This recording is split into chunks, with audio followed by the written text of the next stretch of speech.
Hi guys, so tuturuan ko po kayo kung paano gumawa nito. Kailangan mo po ng isa or dalawang Milo at lagayan po at saka po ng maliit na lalagyan at kailangan mo rin po ng yelo. At ayan po, naglagay po ako ng dalawang kutsarang Milo at naglagay na rin po ako ng isang kutsarang asukal at lalagyan ko rin po yan ng konting mainit na tubig.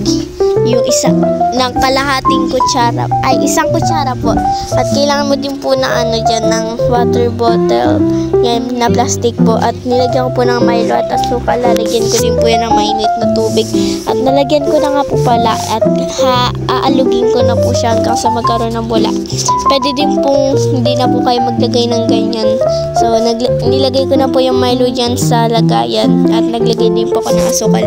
Kayo pong bahala kung lalagyan nyo po ng asukal at ayan po, naglagay din po ko ng konting Milo dyan, yung Milo po na pasiro, ayan po, tas nilagyan ko lang po yung design at nilagyan ko na din po pala ng yelo at ayan po, maraming yelo po yung nilagay ko para malamig at ayan po, ilalagay ko na rin po pala yung inalog ko at ayan po, nalagay ko na po, ayan po, may mga bula-bula po siya at nilagyan ko na rin po ng design.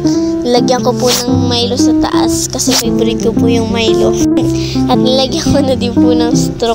At ayan po, natapos na din po ang ating Milo. Thank you po sa panonood.